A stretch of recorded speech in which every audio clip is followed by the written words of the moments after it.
according to the schedule, I'm supposed to speak a little bit about my preparation and in general the preparation process.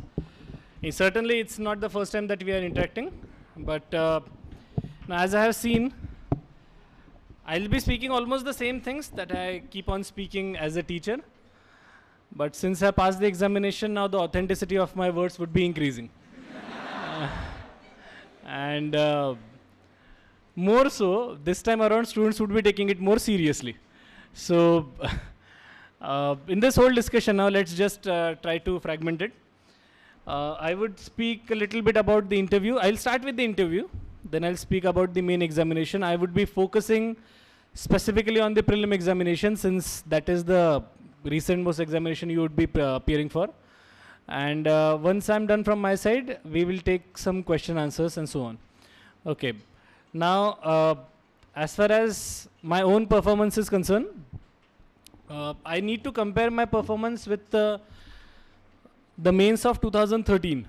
Since in 2014, when I appeared for the main examination, I was failed by UPSC in English, qualifying English. So I did not know the scores of that mains. But 2013 certainly has been the base year for me then. Now, considering this, in case of interview, now it was my third interview in the last 5 years. And my first interview, that was in 2011, I got 180 marks in that. The second interview, I got 182, and this time around, I got 179. So I have been kept within that bracket of 180. In terms of as far as interview is concerned, what I would tell you is that you cannot first of all rely upon interview for your result. Because when it comes to personality test, you actually are not in a position to prepare thoroughly for it. Or rather, what is meant by preparing for interview, that itself is an unanswered question. Secondly, if you are not able to answer in the interview, does that really affect your marks negatively or not? That's not known. Now, this year around, I had a Vinay Mittal panel. This panel, the chairperson was the former railway board chairperson, and was supposed to be a pretty soft-spoken person as such. My interview was on 26th of April. That was pretty much in the later phase of the interview stage, and I was called for the forenoon session, that is morning session. And in morning session, I had my interview placed 5th in the rank. I mean, there were 6 students going to Vinay Mittal panel, and I was the 5th one. So it was clear for me that my interview would be conducted after 12, afternoon.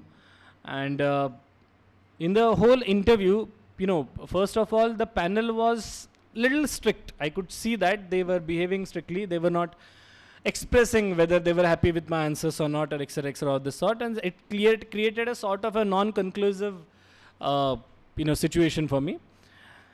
The good thing about my interview was that, first of all, the duration for which the interview ran. It ran for around 40 minutes. And when the interview runs for such a long time, it holds a meaning. Generally, it is seen that the interviews which go on for a long time, the panel shows a lot of interest in the student, in the applicant. So that's something which was positive. And secondly, my interview was pretty diverse in nature. All right. I mean, the interview began with the generic question of what is the difference between parliamentary and presidential democracy. That's naturally so because of the presidential elections in USA. And then we discussed a little bit about the presidential elections itself. Who are the candidates and who are likely to be there in the final race, and etc., etc. And then we changed the topic to what is the role of Indian president then. All right, how do we compare Indian president and the American president, and so on. And then role of the prime minister, and many other things. So it went on for a pretty long time, say around 10 minutes we were discussing about the whole system and the comparison.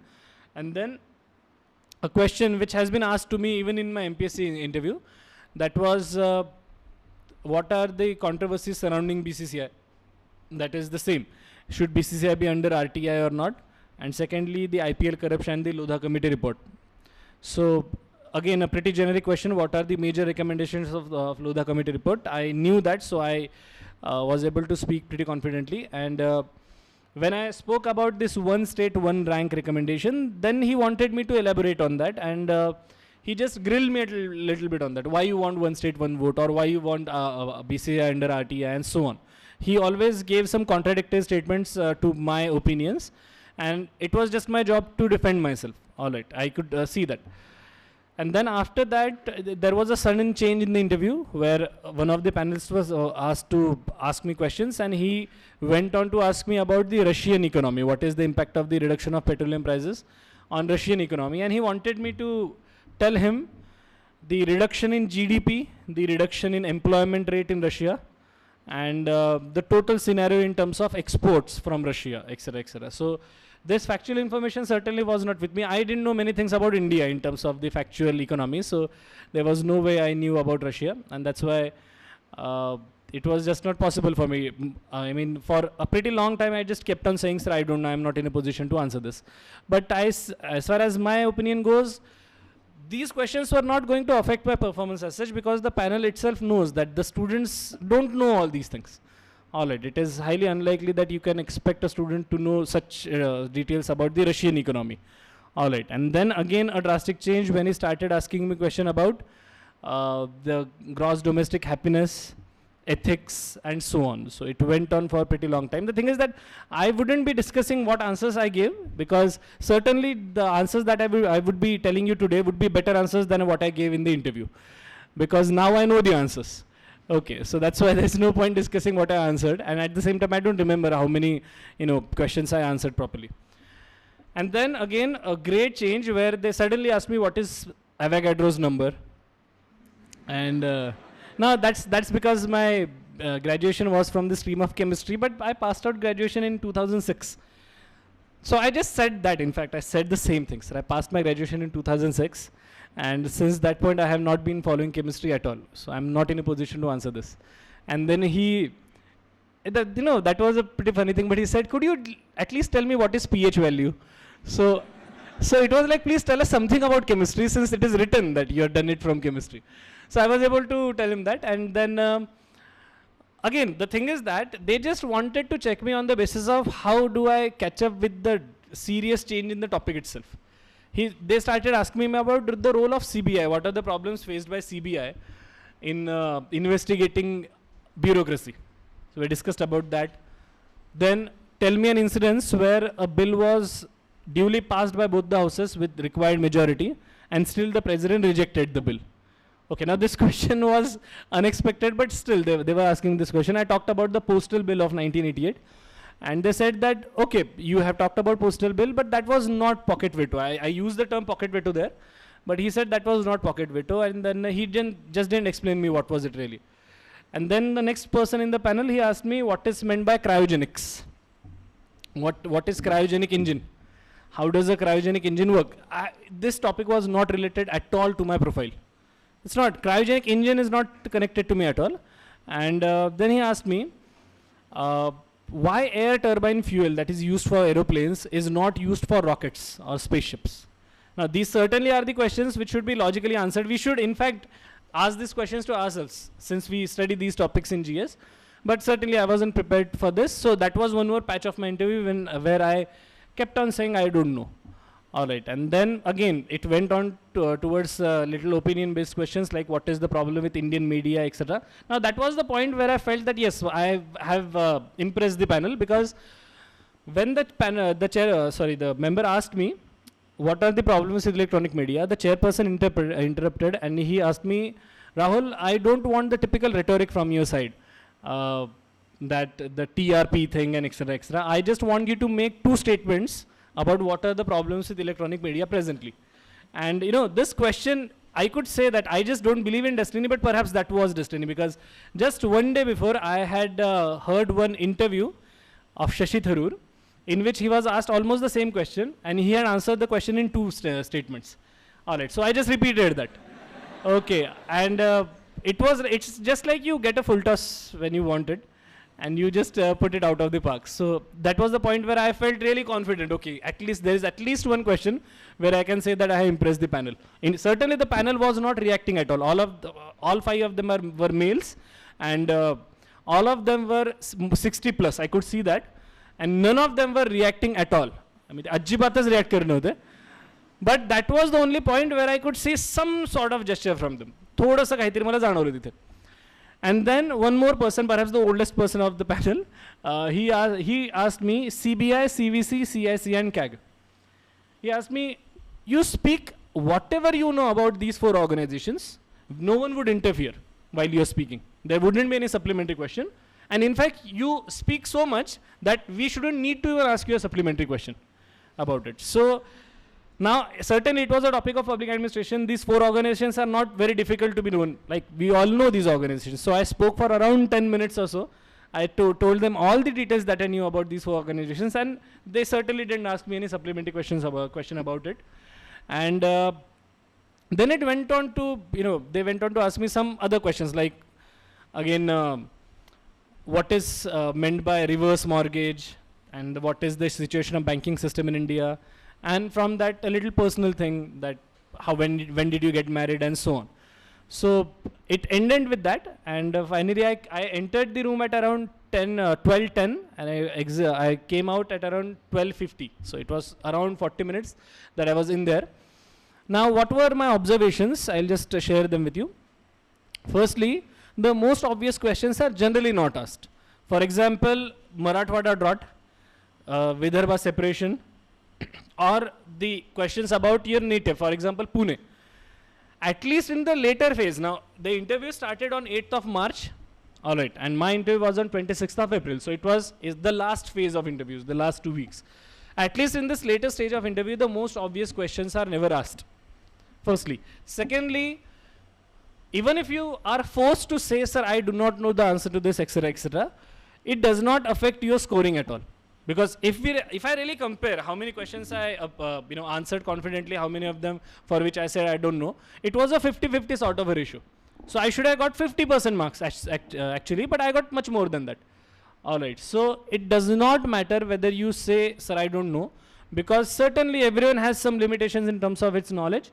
And considering the scenario in which you are put in, where you are anxious, you are concerned about your score, etc., they know that sometimes students just are not in a position to answer everything.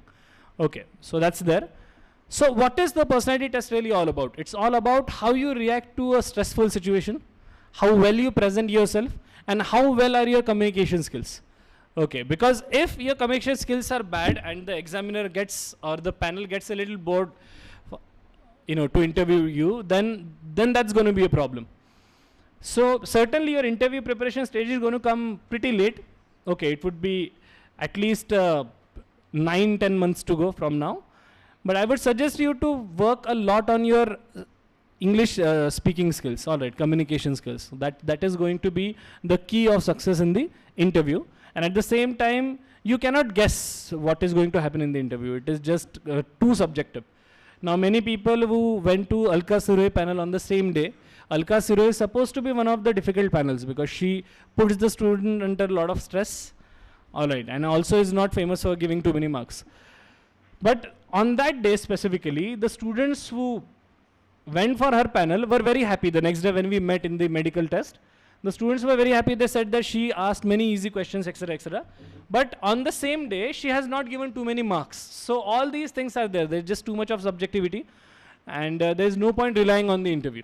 So you cannot target, okay, I need to get 200 marks. You must try for it, but don't target it, or don't just rely upon it thoroughly. Your reliance should be on the main examination.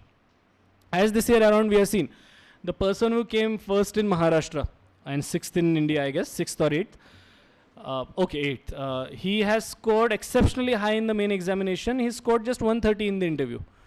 So this is what is the model I would be suggesting to the students, because when it comes to the main examination, there is no, communication between you and the examiner apart from your roll number. So he doesn't know whether it's a male or a female, or from Maharashtra, or from Kerala, anything of this sort. So that is the true test, because you are able to play at your strengths when it comes to main examination. Now, as I mentioned, just a moment.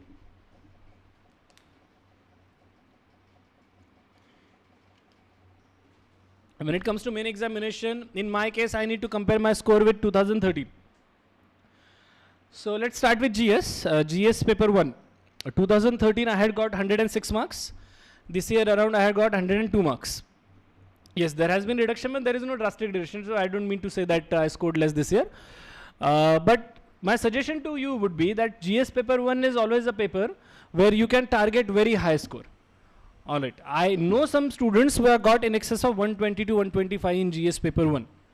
All right. And it is very much possible, and it is not at all difficult. That's the most important thing over here. Because when it comes to GS paper 1, we have static topics like geography, history, Indian society. What we really need to do in this case now, when it comes to geography, now that used to be my area where I always felt that when I write answers of geography, my answers are always very good, and I used to feel very confident about it.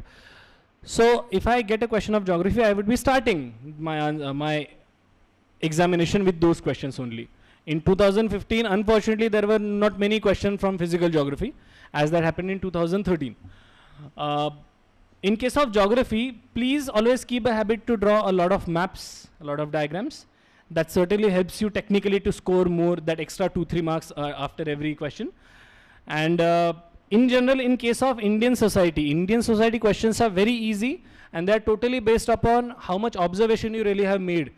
All right, as far as your society is concerned. And on the basis of that observation, just go on to answer the question. When it comes to history, now it depends upon the student whether the history is his good topic or not. If you are good at history, then that is a great thing, because geography plus history, these two topics can certainly fetch you more than 110 easily. But if you are bad at it, at least make sure that you are not factually wrong. Okay, if you at least do that, scoring in history wouldn't be a great challenge to you. So considering this scenario, all the topics that are there in paper 1 are the topics which you could be using it as your strength. Okay, and that's where I guess many students, now some of the students who meet me who have failed in this main examination, tell me that they scored 85 marks in paper 1. That's not the acceptable score, considering the fact that paper 1 is really very easy. Okay, so make paper 1 your strength, and always target more than 110 in this paper, so that you get some sort of space when it comes to reduction in marks in paper 2. According to me, paper 2 has been one of the most difficult papers to score. In 2013, I had scored 67 marks in paper 2. This time, my score is 97. Now, what were the things that I had done to improve my scoring in paper 2? First of all, I worked a little bit on the topic of bilateral relation or international relations. And I worked on the conceptual aspect more than the factual aspect. Certainly, whenever a question comes, I certainly speak about the factual data, that how much $1 billion is the trade and so on. All these things are naturally there. But I worked a little bit on the conceptual aspect of it. I read a couple of books written by Shashi Tharoor, Natwar Singh, and etc. etc. And what I understood is that international relations are far more greater than just the trade and the diaspora and all these things. So Indian interests on one side, that okay, Indian diaspora is there, trade is there, exports, imports, all these things, that's on one side. And the historical background of the relations and the general definition of the relation of that particular country with India.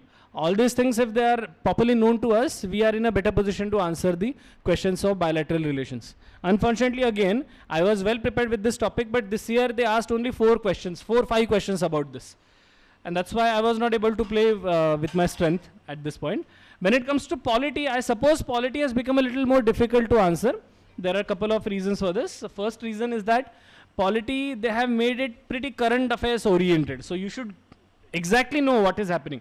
This year around, if you have seen the papers, most of the time they ask question about what is the opinion of Supreme Court in this case, right? So you should know what is the case, who had filed the case, what is the opinion given by Supreme Court, and what is your stand in this case, and so all these things. So to know all these things, eventually you should be very good at current affairs.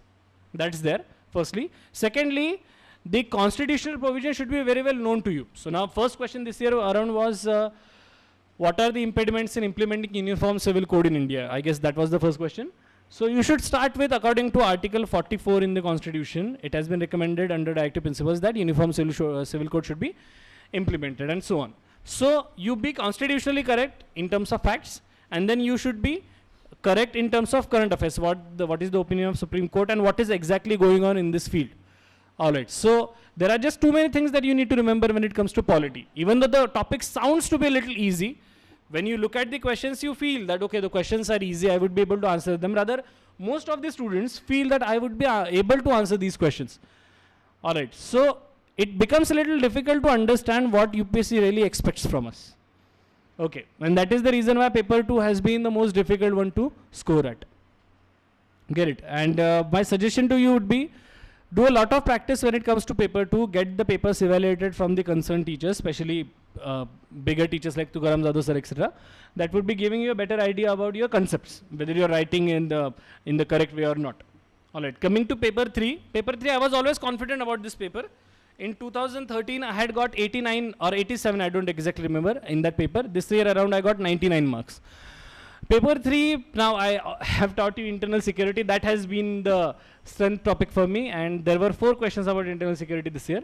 So there was no reason I needed to panic in that paper. I started my answers with all the 4 questions of internal security. Also, there were a couple of questions about disaster management. So out of the 20 questions, I was very good at the first 6 questions itself. All right, was feeling really very confident while answering other questions also. All right, so paper 3 is firstly highly dynamic in nature, and you have 2 topics which you can call them as bonus topics: internal security and disaster management. These 2 topics are pretty narrow in terms of its preparation.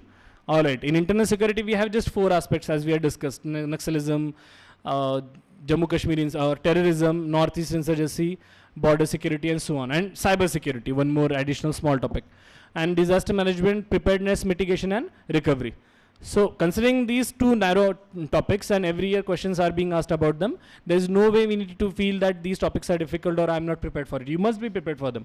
All right. When it comes to economics, what I analyzed is that the economics at the mains level is a little different. It is not at all technical, first of all. And secondly, what UPSC wants you to know is that the scenario of poverty in India, scenario of unemployment, and what policies the government has been applying to reduce unemployment and reduce poverty.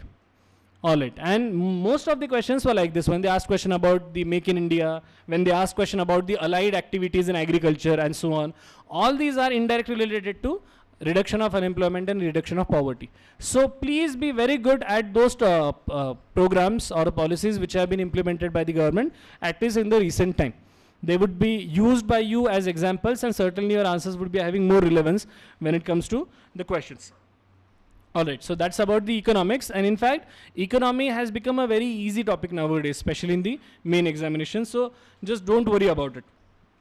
At the same time, UPSC is not likely to be technical in economics, since it becomes a little controversial. If they ask technical questions, students immediately, student unions, etc., immediately oppose it. Okay, so that's why along with paper 1, paper 3 would be a paper where you can target very high score.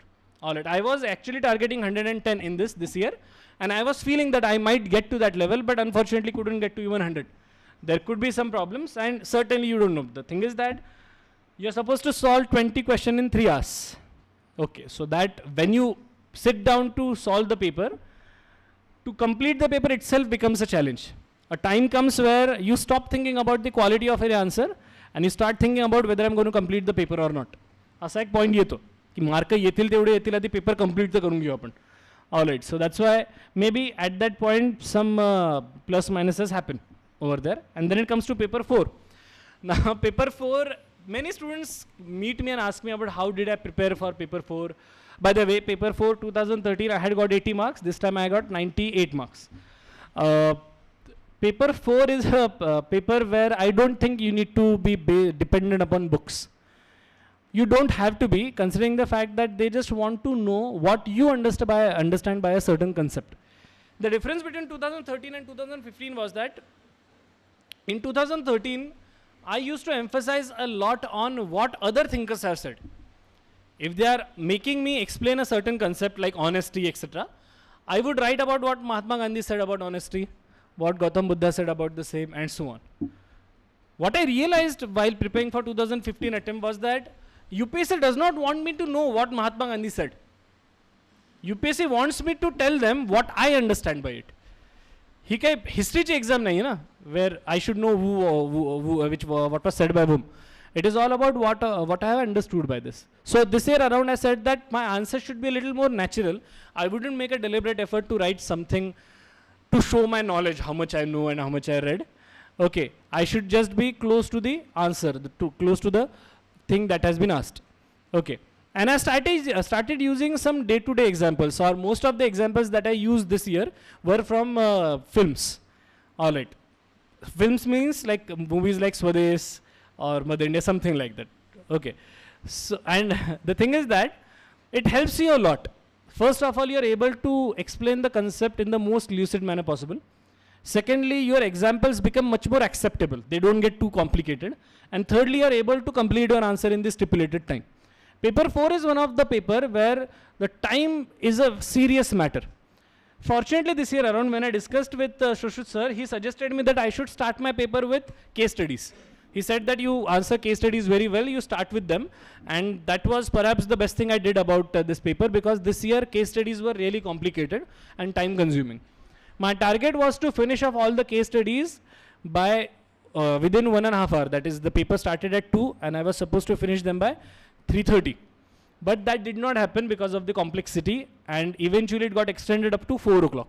So I had just 1 hour to finish off the whole first session.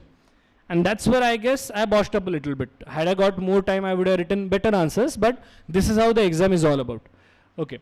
So my suggestion to you would be always go for case studies first. It works in 2 ways. First of all, complicated case studies, you are able to give them good amount of time. That wouldn't be possible in the late hours, in last half an hour or 15 minutes. That wouldn't be possible to understand the case study. Secondly, while reading the case studies, while reading the questions, you in fact are getting enriched in terms of words and concepts and all these, which you use for the stagnant answer or the question answer format in the first section.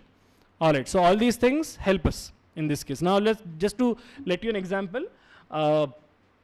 There was a question where we are supposed to give example of an activity is ethically correct, legally wrong, legally correct, ethically wrong. I just explained a scene from the movie Diwar, where Shashi Kapoor shoots a thief and he comes to know that the thief had just stolen bread. So a policeman arresting such a thief who was just stealing to eat, it is legally correct but ethically wrong, and letting him go would be ethically correct but legally wrong. So just try to keep it as simple as possible. I have seen some of the students now, we meet many students while we appear for the examination and after the examination in the academy. Students told me so many complex complex examples that I felt that, okay, is the examiner going to really accept it? The complexity should not be really there. Because if it gets complicated, examiner feels that, okay, he is confused and he is trying to confuse me now. All right, that is the problem, especially in paper 4.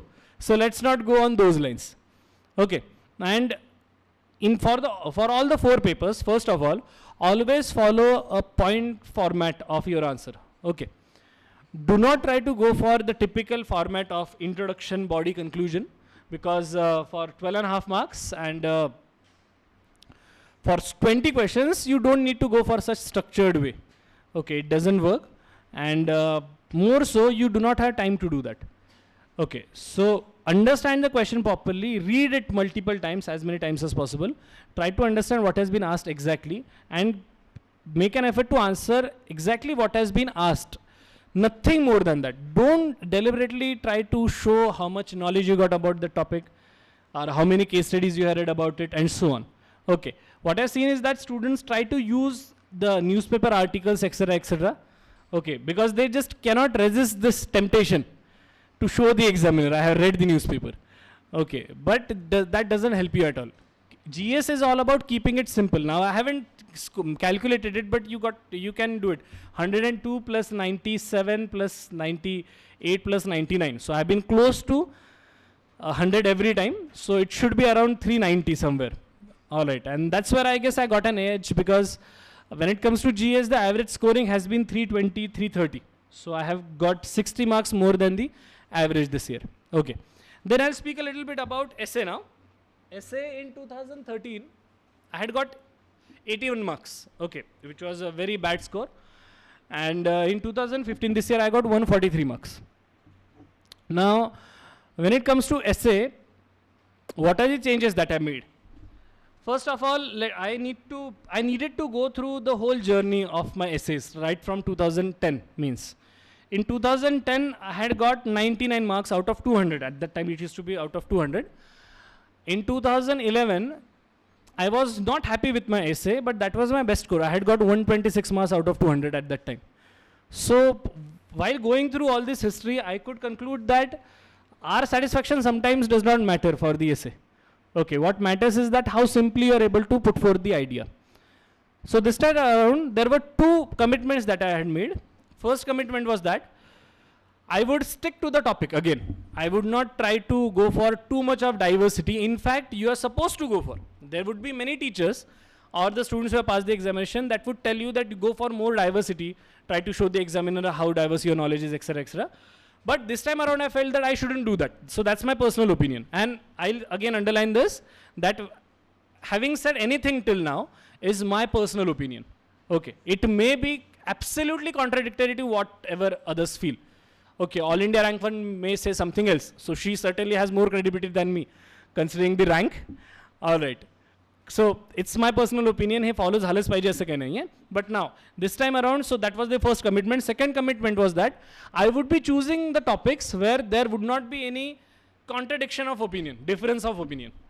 For example, the second session of essays, second part, section, this section was pretty easy and I was tempted to go for the essay, the topic, can capitalism bring inclusive growth? Okay. Considering the fact that I had done my management from finance, etc., I wanted to write that essay, but I remembered my commitment. I'm not going for a topic where there can be difference of opinion. My essay either would be capitalist or would be leftist in nature. It could be anyways. Okay. And when it comes to flow of the essay, you are generally not able to control it, in which direction or in which bend your essay is going to. So I said, no, even though I like this topic, I'm not going to touch it. Okay, because if the examiner happens to be of opposite ideology, it would be done from my side. So I went for an easy topic where there cannot be any difference of opinion. Dreams that should not let India sleep. Okay, now dreams means the goals. What are the goals that we are supposed to achieve? Poverty eradication, education, health, gender equality, non-discrimination and so on. All the goals that have been mentioned in the preamble itself. All right. So I said that there is no way examiner would be having any difference. No, this is not a dream. He can't say that. Okay. So I just made a list of all the goals that India is yet to achieve and just explained why we need to achieve that. Okay. So it was a pretty simple approach from my side when it comes to this essay. The first section of essays is about the philosophical essays, where they give statements and then they make us comment upon it. Again, I took up the topic, education without morality makes a person a clever devil. In this topic, I just made layers of the essay. The first layer of essay was where I defined what is meant by education with examples, etc., etc., in details. The second layer where I defined what is meant by morality with examples, and the third layer where I defined what is meant by clever devil, and the last concluding part where what is the significance of education plus morality, and that's it. In fact, that last part was pretty small, around 100 words or something like this. So this time I did not make a deliberate effort to create a flow. It was just layers from my side, and I used the subtitle way. So it is what is education. I explained that, ended with that, then subtitle what is morality, and started explaining it. Okay. While writing it, I felt for myself that it is going very crude. In fact, it's like an essay written by a schoolboy. But perhaps that's what they like, because they gave me marks. All right. So in case of essay, just try to be as simple as possible and try to explain the concepts that have been asked in the question itself. Okay. In 2013, I could see the difference. First of all, my mindset was a little different that time. I was showing a lot of desperation. I wanted to pass the examination desperately, and essay was the first paper itself. So because of that desperation, the anxiety increased to a large extent, and a point came where I started getting blockages. I started forgetting what I was supposed to write. I literally had to stretch my essays to 800 words. Stretch kara laglo tumhara. This time when I was writing with very, very open mindset, without any stress at all. I mean, I don't know what happened to me, but this attempt was without any stress, absolutely without any stress. That's perhaps with the fact that I was already married, and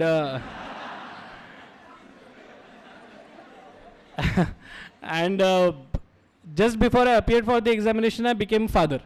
So all these things were making me so happy that I just was not concerned about my result. No, my suggestion would not be to get married as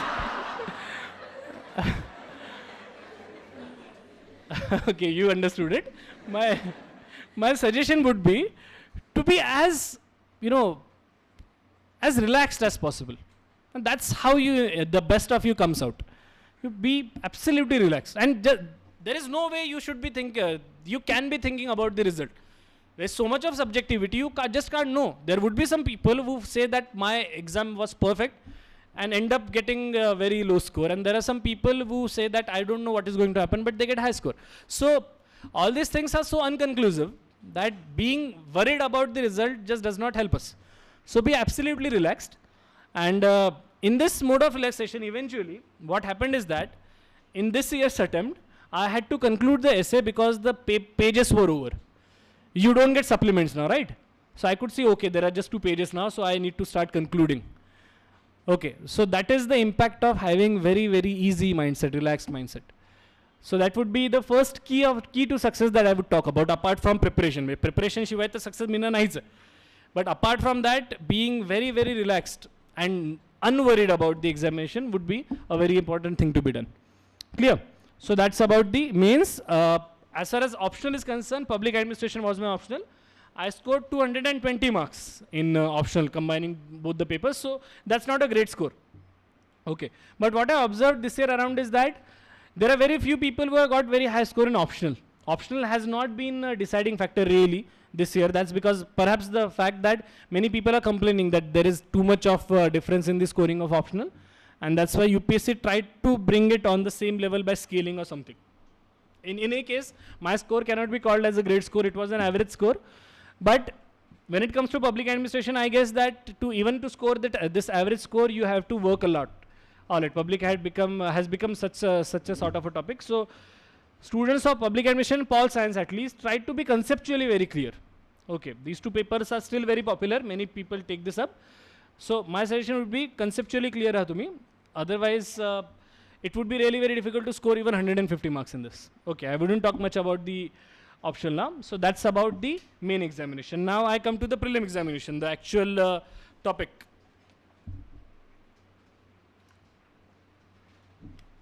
That we should be concerned about right now. Now, when it comes to the prelims, first of all, a very, very thorough analysis of the old papers is very, very important. Okay. We should be very well known to the examination, or the examination should be very well known to us. What sort of questions really UPSC asks? Which are the topics on which they have some stress? Which are the topics they have started ignoring? So what are the topics which are important for me, core topics I could say, and what are the topics that I can keep for optional? Now the thing is that being at this platform, it is not ideal to say that a student should be creating a divide or a discrimination between the topics. Okay, as a guide, it's not allowed to me to say this, that you can give up this topic or you prepare for this topic for longer time. But actually, this is what is meant by strategizing for the examination. Okay, this examination is highly demanding. More than 5 lakh students are going to appear for it. And certainly, there are going to be students who appear for 2nd, 3rd, 4th time. Okay, and there are going to be students who appear for the first time. This examination is not a test of only your knowledge. Had that been the case, students wouldn't have been able to pass it in the first attempt. All right. There wouldn't have been any competition between you and me. Right? That would have been the case. But is this the case really now? No. Students can pass this in the first attempt. So what is really hidden in this? It is how well you strategize for the examination. So for that, in my case now, what I understood is that ancient India is not a topic. First of all, I don't remember it. I'm not in a position to recollect information about ancient India. Secondly, there are 2-3 questions asked about it. So in my strategy, it does not allow me to prepare for ancient India by allocating some days to prepare for it. It doesn't work for me at all. Okay. On the other side, geography plus ecology, these 2 topics are quite closely connected. Mixing these 2 topics, I get around 30 questions. So 30% paper I get from these 2 topics. It is certainly my duty to be very good at these topics, because if I get 30 questions and these 2 topics are my strength, I must be able to get at least 25 out of them correct. Okay. Now let's take this mathematically. If we are solving 100 questions in UPSC, and if I get 75 correct, there is no way I'm going to fail this examination, right? Even though if I get 70 correct, right, 30 wrong, I'm certainly going to pass this examination. So if I'm going for 70 correct answers, 25 of them I'm going to get through ecology and geography itself. All right, 30, 25. So from remaining 70 questions, I'm supposed to get 45. Getting it? So the ratio is reducing now, you got to see. Ratio has come down to less than 60% now. My accuracy doesn't have to be even 60% to crack the examination. Getting it? Please try to use this sort of mathematical logic. How much scoring I need to do and where am I really scoring this?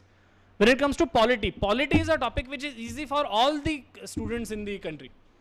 I wouldn't meet a student who says that polity is difficult for me, because it's not inherently a difficult topic.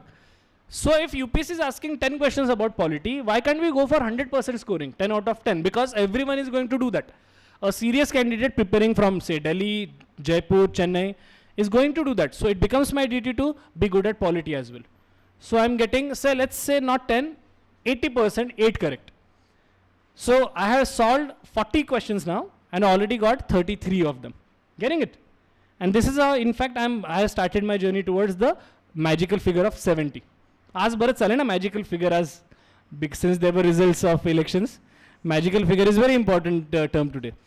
So that's what our magical figure is 70 number of correct answers. Get it? So how you strategize, that's what is the first thing. Second thing is that when it comes to prelim examination, you need lots and lots of practice. Now, why practice helps you? When it comes to CSAT, any aptitude paper, perhaps I said it earlier as well, any aptitude paper is a paper of time management. It is not always a paper of your IQ. Okay, had UPSC wanted to check your IQ, they would have made you give the CAT examination. The CSAT papers are easier than the papers of 4th and 7th scholarship. All right, we got to accept this fact. And that's why it is unacceptable if one says that I am not able to score 66 marks in CSAT. That is absolutely incorrect. That's not allowed at all. So first of all, if someone feels that I'm concerned about scoring 66, you're not allowed to do so. You can easily score 140 in this paper, firstly. Secondly, for CSAT, please solve at least 15 papers. Okay, in a time-bound manner. 15 papers exactly at that time, 2:30 to 4:30. When it comes to GS, practicing to solve it in the given time certainly would be an issue, but you're also appearing for GS tests to make sure that the diversity of questions you come to know about this. All right. How much diversity could be there in the questions, how the questions could be twisted, how I might be found in a trap, how to save ourselves from such traps, how to avoid silly mistakes. All right. All these things are very important. You got to understand, last year was the first year where UPSC made the students compete on the basis of only one paper. All right. Cutoff was around 107, I guess, 107, 108. This year, certainly the cutoff is going to increase by 4-5 marks. There is no reason that it wouldn't increase, because the students are going to be better prepared this year around. Especially the students who failed last year are going to come with all guns blazing. Okay. Considering this, we must be able to get 120 as a score, because we need to be clear winners. And for that, we should be familiar with all the twists and turns and diversity that could be there in the GS paper. Okay. Also, it has been observed that in last 2-3 years, UPSC prelim paper has become pretty much tilted towards the current affairs. Okay. So try to be very good at current affairs, and current affairs certainly is going to be base for your preparation for other topics also. Get me? मागे एकदा बोललो होतो तुम्हाला बघा की there might be a question from geography, but the question actually relates to current affairs. They asked question about where is Turkey located. So Turkey was asked because Turkey was in news during those days, and so on. So current affairs is going to help you in this way. And also, always keep a habit to know the background information of everything that is being read by you. Everything. Nowadays, there is a lot being printed about poverty. So get the background information about how the poverty is estimated in India. Who decides the poverty line? Which state has maximum people up below poverty line? Which state has maximum per capita income? And so on. If you keep this habit, then your confidence for the prelim examination would be very high. And that's what it is, you know. It was a nice statement given to my senior to me, that in the examination for UPSC, you carry 3 things with you: hall ticket, pen, and confidence. Because you just don't know what questions would be asked. Alright, you cannot guess. First of all, stop expecting that there would be a direct question from this book into the examination. Alright, or even if someone tells you that from this book direct question had come, and etc., etc., just don't be lured by all this. We cannot disrespect UPSC examination where we expect that there would be direct question from some book or something like this. Just don't do that. So it is all about how confident you are through your preparation while appearing for the examination. Because it is bound to happen with 99% of the students that when they open the question booklet, they would be getting a shock. Because ultimately they find that, okay, most of the questions that I see right now are the questions for which I am not really prepared, or I don't know much about it. That happens sometimes. The 1% student that I talked about, that they would not be shocked. They would not be shocked because they are not prepared. All right. The prepared people would be certainly taken aback by UPSC. All right. And there is going to be a pattern. I remember in 2010 when I appeared for my first attempt, paper of 2010 prelim was the most difficult GS paper I ever seen in my 5 last attempts. All right. And since it was my first attempt, there was a lot of possibility that I would be, I would lose my nerve. There was this possibility, but then I just tried to convince myself, because the paper is printed in such a way that on one side you got English, on the other side you got Hindi. So on a single page, they generally print 3 or 4 questions, something like that. It is going to happen with you that there would be a page where you wouldn't be able to answer a single question from that page. But then after 2-3 pages, one page is going to come where you are able to answer all of them. So you are supposed to keep that confidence going right till the 100th question. Okay, that is something which is really very important. You just are not allowed to lose your confidence because you are subjected to some very difficult questions or questions about which you don't know much. Okay, first of all, if you are well prepared, it is going to be a condition that if you find a question difficult, most of the students appearing for the examination are going to find it difficult.